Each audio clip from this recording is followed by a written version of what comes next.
Acts chapter 7. Then said the high priest, Are these things so? And he said, Men, brethren, and fathers, hearken. The God of glory appeared unto our father Abraham when he was in Mesopotamia, before he dwelt in Charran, and said unto him, Get thee out of thy country and from thy kindred, and come into the land which I shall shew thee. Then came he out of the land of the Chaldaeans, and dwelt in Charran, and from thence, when his father was dead, he removed him into this land, wherein ye now dwell. And he gave him none inheritance in it, no, not so much as to set his foot on. Yet he promised that he would give it to him for a possession, and to his seed after him, when as yet he had no child. And God spake on this wise, that his seed should sojourn in a strange land, and that they should bring them into bondage, and entreat them evil 400 years. And the nation to whom they shall be in bondage will I judge, said God. And after that shall they come forth and serve me in this place. And he gave him the covenant of circumcision. And so Abraham begot Isaac, and circumcised him on the 8th day. And Isaac begot Jacob, and Jacob begot the 12 patriarchs. And the patriarchs, moved with envy, sold Joseph into Egypt, but God was with him, and delivered him out of all his afflictions, and gave him favor and wisdom in the sight of Pharaoh king of Egypt. And he made him governor over Egypt and all his house. Now there came a dearth over all the land of Egypt and Chanaan, and great affliction, and our fathers found no sustenance. But when Jacob heard that there was corn in Egypt, he sent out our fathers first. And at the second time Joseph was made known to his brethren, and Joseph's kindred was made known unto Pharaoh. Then sent Joseph, and called his father Jacob to him, and all his kindred, 15 souls. So Jacob went down into Egypt, and died, he and our fathers, and were carried over into Sychem, and laid in the sepulchre that Abraham bought for a sum of money of the sons of Emmor, the father of Sychem. But when the time of the promise drew nigh, which God had sworn to Abraham, the people grew and multiplied in Egypt, till another king arose, which knew not Joseph. The same dealt subtilly with our kindred, and evil entreated our fathers, so that they cast out their young children, to the end they might not live. In which time Moses was born, and was exceeding fair, and nourished up in his father's house 3 months. And when he was cast out, Pharaoh's daughter took him up, and nourished him for her own son. And Moses was learned in all the wisdom of the Egyptians, and was mighty in words and in deeds. And when he was full 40 years old, it came into his heart to visit his brethren, the children of Israel. And seeing one of them suffering wrong, he defended him, and avenged him that was oppressed, and smote the Egyptian. For he supposed his brethren would have understood how that God by his hand would deliver them, but they understood not. And the next day he shewed himself unto them as they strove, and would have set them at one again, saying, Sirs, ye are brethren, why do ye wrong to one another? But he that did his neighbor wrong thrust him away, saying, Who made thee a ruler and a judge over us? Wilt thou kill me as thou didst the Egyptian yesterday? Then fled Moses at this saying, and was a stranger in the land of Midian, where he begat 2 sons. And when 40 years were expired, there appeared to him in the wilderness of Mount Sinai an angel of the Lord in a flame of fire in a bush.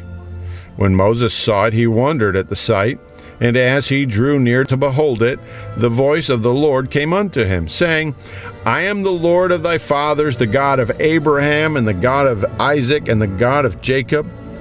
Then Moses trembled, and durst not behold. Then said the Lord to him, Put off thy shoes from thy feet, for the place where thou standest is holy ground. I have seen the affliction of my people which is in Egypt, and I have heard their groaning, and am come down to deliver them. And now come, I will send thee into Egypt.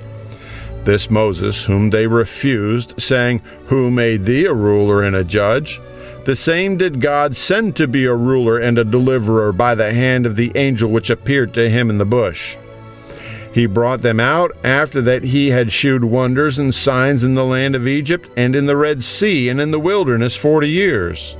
This is that Moses, which said unto the children of Israel, A prophet shall the Lord your God raise up unto you of your brethren like unto me, him shall ye hear. This is he that was in the church in the wilderness with the angel which spake to him in the Mount Sinai, and with our fathers, who received the lively oracles to give unto us, to whom our fathers would not obey, but thrust him from them, and in their hearts turned back again into Egypt, saying unto Aaron, Make us gods to go before us. For as for this Moses, which brought us out of the land of Egypt, we wot not what was become of him. And they made a calf in those days, and offered sacrifice unto the idol, and rejoiced in the works of their own hands.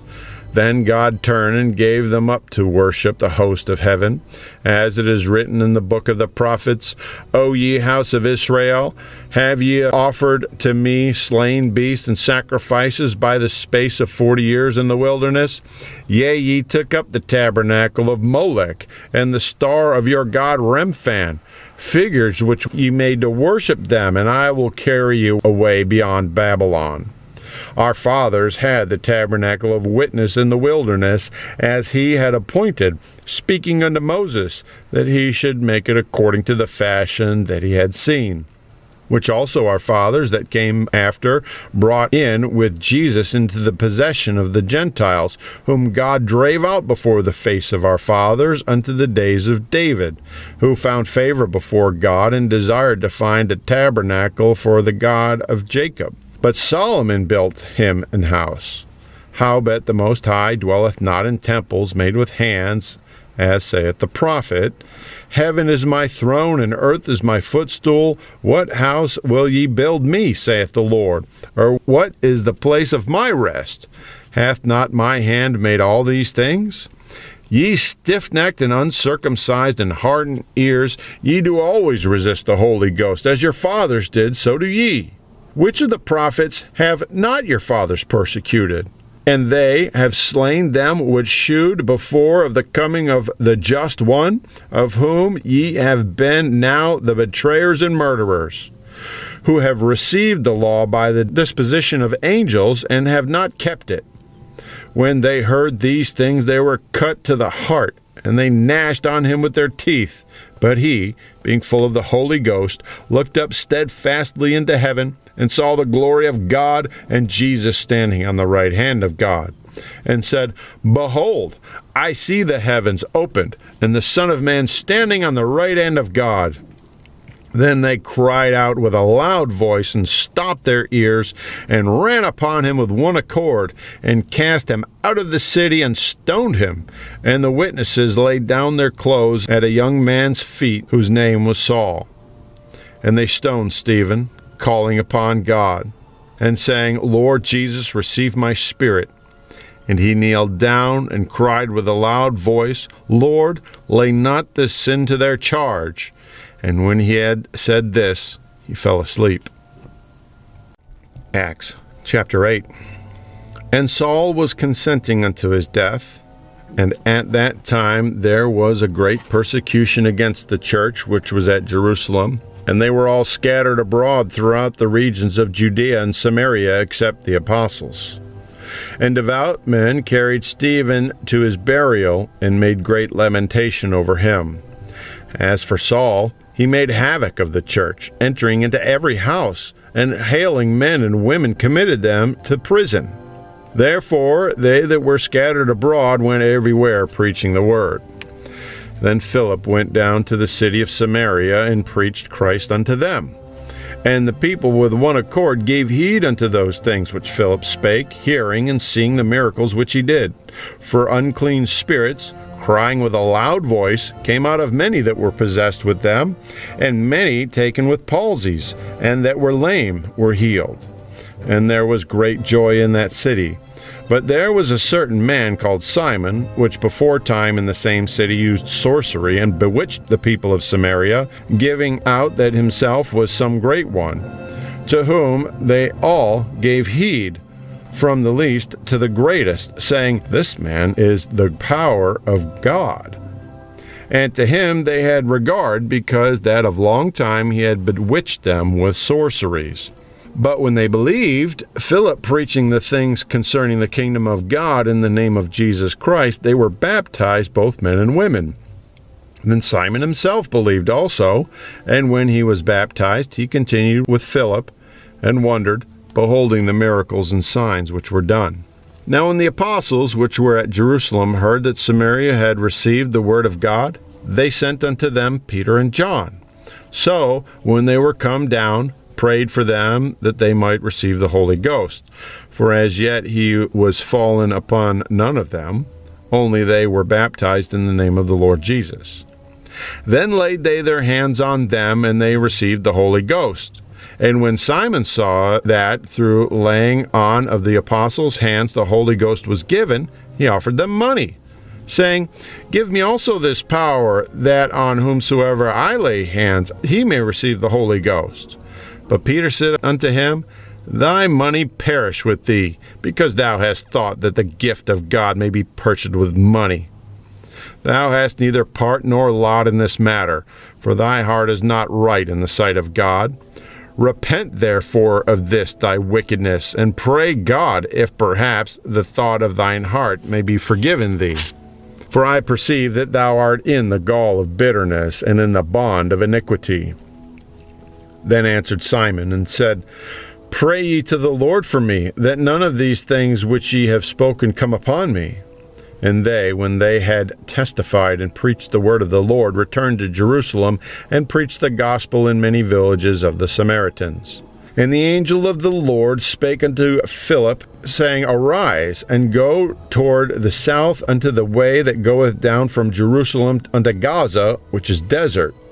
And he arose and went, and, behold, a man of Ethiopia, an eunuch of great authority under Candace, queen of the Ethiopians, who had the charge of all her treasure, and had come to Jerusalem for to worship, was returning, and sitting in his chariot read Isaiah the prophet. Then the Spirit said unto Philip, Go near and join thyself to his chariot. And Philip ran thither to him, and heard him reading the prophet Isaiah, and said, Understandest thou what thou readest? And he said, How can I, except some man should guide me? And he desired Philip that he would come up and sit with him. The place of the scripture which he read was this: He was led as a sheep to the slaughter, and like a lamb dumb before his shearers, so opened he not his mouth. In his humiliation his judgment was taken away, and who shall declare his generation? For his life is taken from the earth. And the eunuch answered Philip, and said, I pray thee, of whom speaketh the prophet this, of himself or of some other man? Then Philip opened his mouth, and began at the same scripture, and preached unto him Jesus. And as they went on their way, they came unto a certain water. And the eunuch said, See, here is water. What doth hinder me being baptized? And Philip said, If thou believest with all thine heart, thou mayest. And he answered and said, I believe that Jesus Christ is the Son of God. And he commanded the chariot to stand still, and they went down both into the water, both Philip and the eunuch, and he baptized him. And when they were come up out of the water, the Spirit of the Lord caught away Philip, that the eunuch saw him no more, and he went on his way rejoicing. But Philip was found at Azotus, and passing through, he preached in all the cities till he came to Caesarea.